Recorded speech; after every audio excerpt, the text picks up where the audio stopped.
भारत माता की।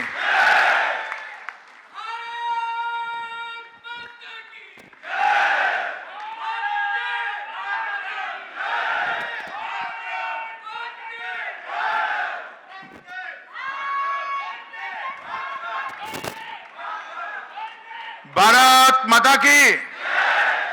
मंच पर उपस्थित दिल्ली प्रदेश भारतीय जनता पार्टी के अध्यक्ष श्रीमान सतीश उपाध्याय जी,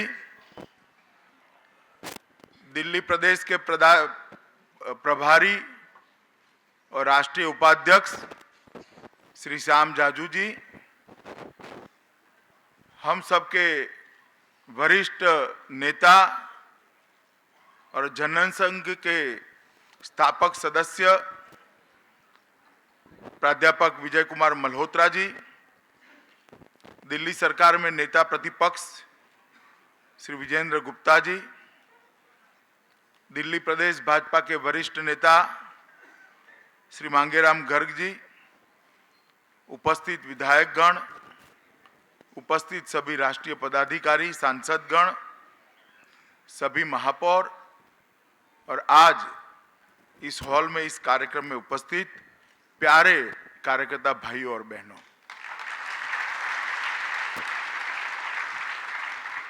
सबसे पहले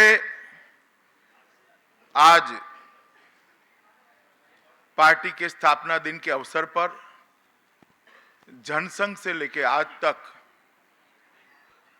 हमारी विचारधारा के विस्तार के लिए हम पर जो दमन हुआ, रोकने का प्रयास हुआ, उसको संघर्ष करते हुए जितने भी कार्यकर्ता देश के कोने कोने में अनेक आंदोलनों में शहीद हुए हैं, उनको मैं नमन कर करोड़ों कार्यकर्ताओं की ओर से दिल से श्रद्धांजलि अर्पित करता हूं।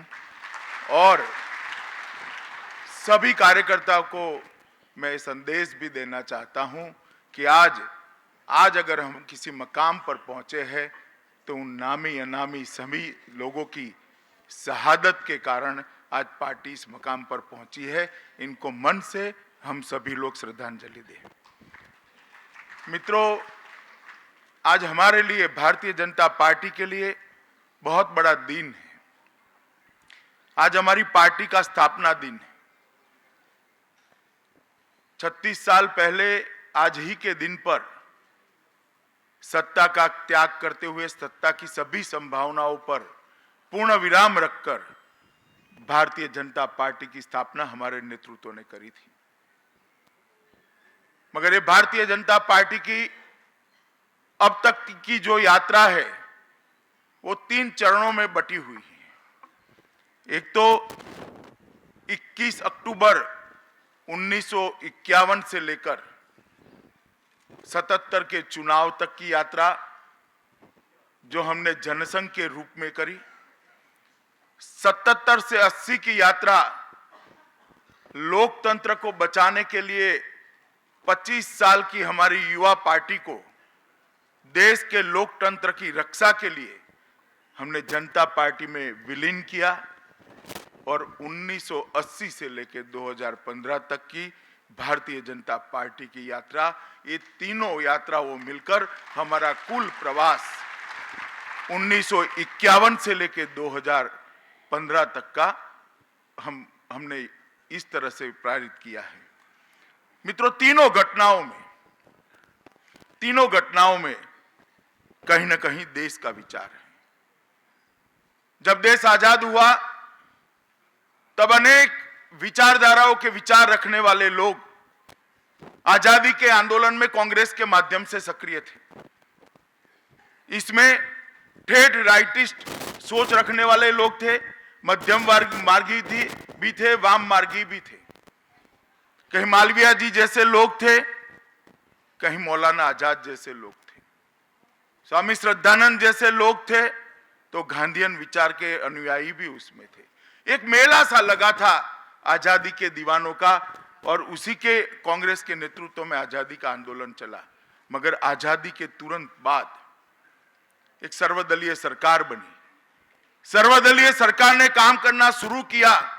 एक नए बने हुए देश की नीतियों का निर्धारण होना शुरू हुआ और पंडित जवाहरलाल जी के नेतृत्व में जो मंत्रिमंडल बना और एक के बाद एक फैसले होने लगे, तब देश के बहुत सारे लोगों को 2-3 साल में यह आभास हो गया कि देश की नीतियों का जो नींव रखा गया है, नींव रखा जा रहा है, वो नींव देश को गलत रास्ते पे ले जाएगा।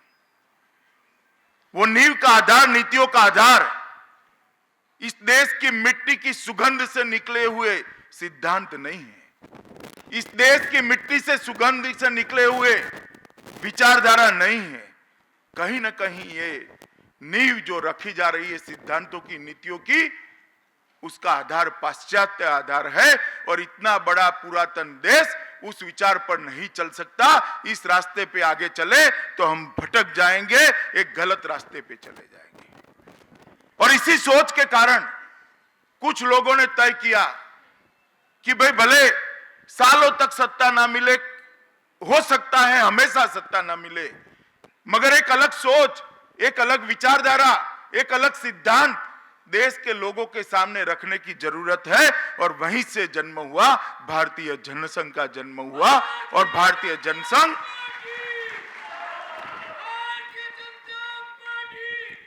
मित्रों, भारतीय जनसंघ की जब स्थापना हुई श्यामा प्रसाद जी के नेतृत्व के अंदर, उस वक्त किसी को कल्पना नहीं थी कि जनसंघ को कभी एक म्युनिसिपैलिटी में भी सत्ता मिल सकती है, क्योंकि उस वक्त कांग्रेस का सूर्य मध्याह्न पर था। जवाहरलाल जी के नेतृत्व पूरे उनकी आभा के साथ देश पर, देश के लोगों के दिलो दिमाग पर शासन करता था। उस वक्त कुछ युवा लोगों ने एक अलग विचार का आलेख जगाकर एक नई विचारधारा की शुरुआत की और उसमें से भारतीय जनसंघ आगे बढ़ा। और भारतीय जनसंघ की स्थापना मित्रों कोई राजनीतिक आंदोलन से नहीं हुई है। भारतीय जनसंघ की स्थापना कोई निहित राजनीतिक स्वार्थ के लिए नहीं हुई है। भारतीय जनसंघ की स्थापना कोई सत्ता प्राप्ति के लिए नहीं हुई है। भारतीय जनसंघ की स्थापना कोई आजादी के आंदोलन की परछाई में एक पार्टी बन गई, इस तरह से नहीं हुई है। सोच समझकर इस देश को एक वैकल्पिक विचारधारा देने के आशय से हमारे पुरखों ने भारतीय जनसंघ की स्थापना की थी। और मुझे आज गौरव है कि जो वैकल्पिक विचारधारा हमारे देश के, हमारे पुरखों ने रखा था, हमारी पार्टी के पुरखों ने रखा था, उन महान लोगों ने जो वैकल्पिक विचारधारा को रखने का काम किया था, आज ये विचारधारा देश में सबसे स्वीकृत विचारधारा बनी है और देश की सबसे बड़ी पार्टी बनकर आज देश पर शासन कर रही है। 11 लोगों से शुरू हुई भारतीय जनसंघ की यात्रा आज भारतीय जनता पार्टी के 11 करोड़ कार्यकर्ताओं के परिवार में तब्दील हो गई। मित्रों, ये यात्रा ऐसे ही नहीं हो गई। इसका इतिहास भी अगर कोई लिखना चाहे तो लिख नहीं पाएगा। इतने लोगों के बलिदान, इतने लोगों के त्याग और इतने लोगों के तपस्या के कारण ये यात्रा यहां तक पहुंची है। कई सारे लोग जिनके जीवन का क्षण क्षण और शरीर का कण कण केवल भारत माता के लिए और पार्टी के विचार के लिए उन्होंने समाप्त कर दिया। कई सारे लोग ऐसे, कितने नाम गिनाए, श्यामा प्रसाद मुखर्जी, दीनदयाल जी उपाध्याय, अटल जी, अडवाणी जी, सुंदर सिंह भंडारी, कुशाभाऊ ठाकरे, नानाजी देशमुख, राजमाता सिंधिया, भाई महावीर त्यागी, कितने नाम गिनाए। अनगिनत नाम ऐसे हैं देश भर के कोने कोने से जो कार्यकर्ता आए हैं जिन्होंने अपना पूरा जीवन इस पार्टी को समर्पित कर दिया। और पार्टी का आज जो वैभव है, पार्टी का आज जो विजय है, वो उन्हीं कार्यकर्ताओं की तपस्या का परिणाम है। वो आज के कार्यकर्ता के मन मस्तिष्क के अंदर 24 घंटे इस बात का संज्ञान रहना चाहिए कि 3 पीढ़ियों ने पूरा जीवन इस विचारधारा के लिए दिया है, तब आज पार्टी को यह दिन देखने के लिए नसीब हुआ है। वो हम सबके ध्यान में रहना चाहिए। मित्रों, जनसंघ की स्थापना से ही भारतीय जनसंघ ने जितने भी आंदोलन लिए और बाद में भारतीय जनता पार्टी ने, उन आंदोलनों के अंदर कोई एक बात समान थी, तो वो समान थी कि वो आंदोलन राष्ट्र के लिए किए गए आंदोलन थे। चाहे वो गौ हत्या पर प्रतिबंध का आंदोलन हो, कच्छ का सत्याग्रह हो, हैदराबाद का आंदोलन हो, गोवा का मुक्ति संग्राम हो, कभी कश्मीर से कन्याकुमारी की यात्रा निकाली हो, कभी राम जन्मभूमि आंदोलन किया हो, या कभी भ्रष्टाचार के खिलाफ चेतना यात्रा निकाली हो, हर आंदोलन का कारण राष्ट्रीय कारण था मित्रों। और इसी के कारण आज 1951 से 2015 तक की ये पूरी यात्रा में भारतीय जनता पार्टी की पहचान बनी है, एक राष्ट्रवादी पार्टी की पहचान भारतीय जनता पार्टी ने बनी है। और मित्रों, आज मैं पार्टी के अध्यक्ष के नाते कहना चाहता हूं, हमारी पीढ़ी की जिम्मेदारी है कि 3 पीढ़ियों ने काम कर कर पार्टी की राष्ट्रवादी पार्टी की पहचान बनाई है, वो पहचान को आगे ले जाने का काम हमारी पीढ़ी का काम है। मित्रों, ये हम सब की जिम्मेदारी है और हम सबका दायित्व भी है कि ये राष्ट्रवादी पार्टी की पहचान को कभी आंच न आने दे, उसको आगे ले जाने का हम काम करें। मित्रों,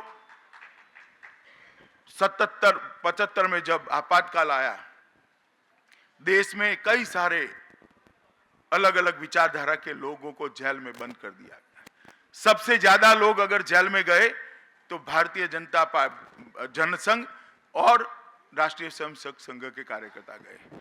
और आपातकाल के बाद जब देश के लोकतंत्र पर ही सवालिया निशान लग गया था, तब तय हुआ कि सब एक साथ मिलकर एक पार्टी बनाए और चुनाव लड़े। पहले चुनाव लड़े, विजय के बाद पार्टी बनी और वो पार्टी जनता पार्टी बनी। उस वक्त भी हमें मालूम था कि भारतीय जनसंघ और बाकी दलों के विचारधारा का मेल नहीं खाता। कभी न कभी ये सवाल आ सकता था और विचारधारा के आधार पर हमारी पार्टी ने 25 साल के अंदर एक बहुत बड़ा अंतर काट लिया था। फिर भी देश के हित में, लोकतंत्र के हित में हमने ये तय किया कि भले भारतीय जनसंघ का 25 साल के युवा भारतीय जनसंघ का बलिदान हो जाए, मगर देश के लोकतंत्र को लंबा जीवन देना जरूरी है। इसलिए जनसंघ को समाप्त कर कर हम जनता पार्टी में। तो पहले जनसंघ की स्थापना देश को एक वैकल्पिक विचारधारा देने के लिए की, जनसंघ की समाप्ति कर जनता पार्टी में समाहित हुए, देश के लोकतंत्र को एक लंबी आयु देने के लिए।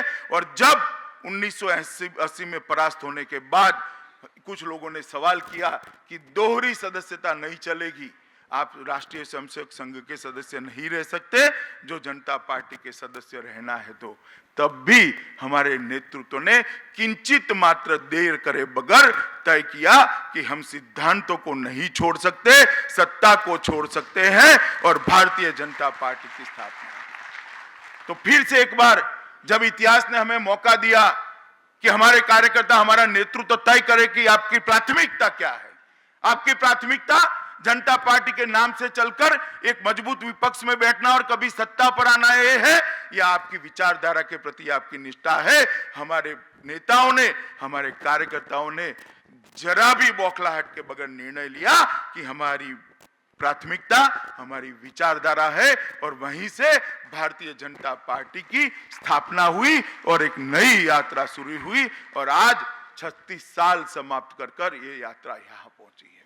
मित्रों, 11 सदस्यों से जो पार्टी शुरू हुई, 325 से ज्यादा सांसद है, 1000 से ज्यादा विधायक है, केंद्र सरकार में पूर्ण बहुमत है और 13 राज्यों के अंदर भारतीय जनता पार्टी की सरकार है। मैं मानता हूं कि हम सभी लोग अभी जो भारतीय जनता पार्टी का काम कर रहे हैं, वो सभी कार्यकर्ता बड़े भाग्यशाली हैं कि हम ऐसे वक्त पर पार्टी का काम कर रहे हैं जब पार्टी अपनी सफलता के शिखर पर है, अपनी सफलता के शिखर पर है। मगर मित्रों, हमारा दायित्व है इसको शिखर न बनाने देना, हमारा दायित्व है इसको शिखर न मानना, हमारा दायित्व है पार्टी को इससे और ऊंचाइयों तक ले जाना। ये हमारी जिम्मेदारी है। अगर हम इसको शिखर मान लेते हैं तो पार्टी में स्थगितता आ जाएगी। अगर हम इसको मान लेते हैं कि पार्टी बहुत बड़ी ऊंचाई तक पहुंच गई तो पार्टी में स्थगितता आ जाएगी। आज मैं भारतीय जनता पार्टी के करोड़ों कार्यकर्ता का आह्वान करना चाहता हूं, एक ऐसी मजबूत पार्टी बनाइए जो आने वाले 25 सालों तक पंचायत से लेकर पार्लियामेंट तक भारतीय जनता पार्टी के विजय के झंडे गाड़ दे। एक ऐसी मजबूत पार्टी बनाइए मित्र। और भारतीय जनता पार्टी के करोड़ों कार्यकर्ता जो कश्मीर से लेकर कन्याकुमारी तक और असम से लेकर गुजरात तक फैले हैं, उन सब का दायित्व है जो मजबूत नींव हमें मिली है, वो नींव पर एक ऐसी इमारत बनाए जिस इमारत के सामने दुनिया की सभी इमारतें छोटी पड़ जाए। इस तरह की इमारत बनाने का काम भारतीय जनता पार्टी के कार्यकर्ताओं ने करना है। मित्रों, हमारे सामने एक और भी बड़ा दायित्व है। जब पार्टी सत्ता में आती है तब पार्टी के अंदर एक प्रकार का आलस्य का निर्माण होता है। हमारा दायित्व है कि पार्टी सत्ता में आती है तब अधिक परिश्रम कर सत्ता का साधन के नाते उपयोग कर गरीब से गरीब व्यक्ति तक भारत की सरकार के कामों को पहुंचाए और उसके जीवन में एक सुख का दिया जलाने का काम भारतीय जनता पार्टी का कार्यकर्ता करे। संगठन जब पार्टी सत्ता में होती है तब संगठन का दायित्व क्या होता है? तब संगठन का दायित्व होता है कि सरकार की सारी नीतियों को, सरकार की सारी योजनाओं को लोगों तक पहुंचा देना और लोगों की समस्याओं को सरकार तक पहुंचा देना, इसमें कड़ी बनने का काम संगठन का है। और मुझे भरोसा है भारतीय जनता पार्टी के करोड़ों कार्यकर्ता पर, एक काम भारतीय जनता पार्टी का कार्यकर्ता इस 2 साल में अच्छे से किया है और आगे 3 साल में भी बहुत अच्छे तरीके से करने वाला है। मित्रों, हमारे पर एक और जिम्मेदारी है, एक अलग पहचान वाली पार्टी है। हम देश के लिए काम करने वाले लोग हैं, राजनीति में एक निश्चित मकसद के साथ आए हैं। भारत माता को विश्व गुरु बनाने के लिए हमारा परिश्रम है, हमारा लक्ष्य है, इसलिए हम राजनीति में आए हैं। तो हमारी अलग पहचान है, वो कभी हम न गवा दे। वो अभी की पीढ़ी की एक दायित्व है मित्रों, अभी की पीढ़ी का दायित्व है। बाहर बोर्ड लगाए हैं दिल्ली प्रदेश भाजपा ने, पूरे दिल्ली में लगाए हैं कि सत्ता हमारे लिए साध्य नहीं है, साधन है। इस सूत्र को चरितार्थ करने का काम भारतीय जनता पार्टी के कार्यकर्ता ने किया। भारतीय जनता पार्टी मित्रों कभी चतुराई की राजनीति में विश्वास नहीं करती, चारित्र की राजनीति में विश्वास करती है। ये सूत्र को भारतीय जनता पार्टी के कार्यकर्ता ने जी कर बताना पड़ेगा। बहुत सारे प्रेरणा स्रोत हैं हमारे पास, बहुत सारे ऐसे लोग हैं जिन्होंने पूरा जीवन इस पार्टी के लिए लगा दिया है, जिन्होंने पूरा जीवन इस पार्टी की पहचान खड़ी करने के लिए लगा दिया है। कई ऐसे सारे लोग हैं, जब मैं देश भर का दौरा करता हूं, कई ऐसे परिवार हैं जिन्होंने अपने बेटे, अपने भाई, अपने पति को इस पार्टी के विचारधारा को एक्सटेंड करने के लिए शहीद करा दिया मित्रों। और उस नींव के आधार पर हमने एक बहुत बड़ी मजबूत पार्टी बनानी है।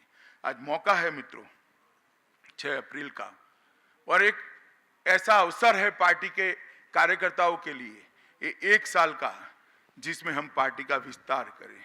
मित्रों, आज विश्व का सबसे लोकप्रिय नेतृत्व पार्टी का नेतृत्व कर रहा है। नरेंद्र भाई विश्व के सबसे लोकप्रिय नेता है, इसमें दुनिया में कोई विवाद नहीं। विश्व के सबसे लोकप्रिय नेता, और उनके नेतृत्व में सरकार जिस तरह से काम कर रही है, उससे लगता है कि भारतीय जनता पार्टी की सरकार ने किस तरह से काम करना चाहिए। गरीब का विचार, गांव का विचार, किसान का विचार, मजदूर का विचार, बेरोजगार का विचार, पहली बार कोई सरकार अपनी नीति का मध्य बिंदु बनाकर काम कर रही है। मैं मानता हूं कि दीनदयाल उपाध्याय जी की अंत्योदय की जो नीति थी, एकात्म मानववाद का जो मध्य बिंदु है, केंद्र बिंदु है, वो ही सरकार का नीतियों का केंद्र बिंदु है। और आज नरेंद्र भाई के नेतृत्व में हर गरीब के लिए, हर शोषित के लिए, हर किसान के लिए, हर मजदूर के लिए, हर बेरोजगार के लिए, हर पिछड़े के लिए, दलित के लिए, आदिवासी के लिए कोई न कोई काम लेकर ये सरकार आगे बढ़ी है।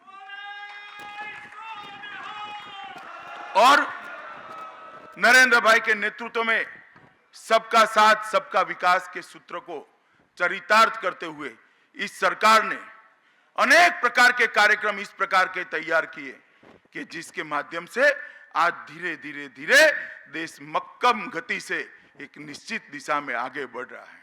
मित्रों, मुझे लगता है कि हम सब का दायित्व है कि इस पार्टी को इस आज पार्टी के स्थापना दिन के मौके पर हम सब लोग तय करें कि आने वाले कई सालों तक पार्टी का विकास का ग्राफ ऐसे ही बना रहे हैं। मित्रों, 11 करोड़ सदस्य बनना, सतीश भाई ने अभी कहा कि कल्पना भी नहीं आती थी कि 11 करोड़ सदस्य बनेंगे, और 11 करोड़ सदस्य बनना बहुत बड़ी बात है, मगर उससे बड़ी बात है और हम सब के लिए बहुत कठिन बात है कि ये 11 करोड़ शुभेच्छक को भारतीय जनता पार्टी का 11 करोड़ कार्यकर्ता में तब्दील करना, और वो तभी हो सकता है जब उनके लिए हम पार्टी में उचित काम की व्यवस्था करें। मित्रों, अभी राष्ट्रीय कार्यकारिणी हुई थी, उसमें मैंने हर बूथ के लिए एक साल में 6 कार्यक्रमों का आह्वान किया है। मैं आज पार्टी के स्थापना दिन पर देश भर के करोड़ों कार्यकर्ताओं को आह्वान करना चाहता हूं कि बूथ का हमारा इकाई है, उसको साल में 6 बार 6 कार्यक्रम कर एक सजीवन इकाई बना दीजिए। भारतीय जनता पार्टी हर बूथ में एक मजबूत गढ़ बनकर रह जाए, इस तरह का काम भारतीय जनता पार्टी का कार्यकर्ता करे। जब तक बूथ के कार्यकर्ताओं को हम एक्टिव नहीं कर सकते, जब तक बूथ की इकाई को हम एक जीवित इकाई नहीं बनाते, हम भारतीय जनता पार्टी के संगठन को मित्रों मजबूत नहीं कर सकते। ये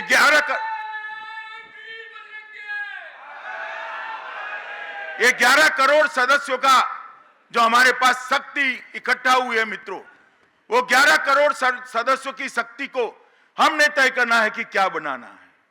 एक लोहे का गोला बनाना है जो जहां भी जाएगा, जहां टकराएगा उसको तोड़ देगा, या एक पुष्प का गुच्छ बनाना है जिसकी सुवास से, जिसकी सुगंध से मीलों तक एक सुरभि बही जाएगी, एक अनिल पवन ऐसा बह जाएगा जो सुगंध को फैलाता रहे।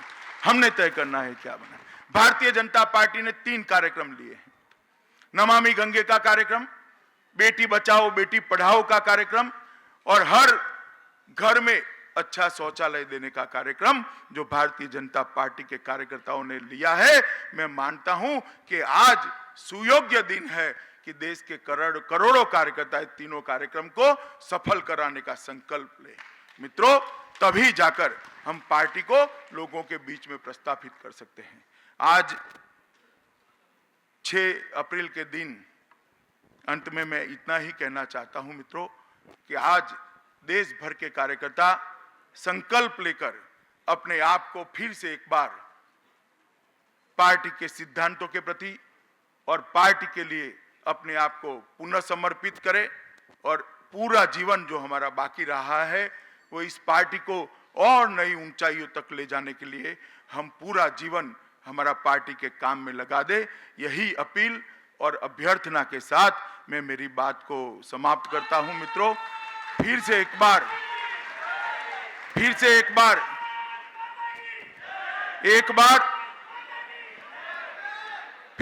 बार देश भर में इतनी लंबी यात्रा में जिन कार्यकर्ताओं ने अपने पार्टी के विचार को बढ़ाने के संघर्ष में अपनी जान गंवाई है, इस सभी कार्यकर्ताओं को याद कर एक बार जोर से हम भारत माता की जय का नारा लगाएंगे। दोनों हाथ खड़े कर मुट्ठी भींचकर आक्रोश के साथ दोनों हाथ खड़े कर बोलेंगे, भारत माता की, भारत माता की, भारत माता की, वंदे मातरम।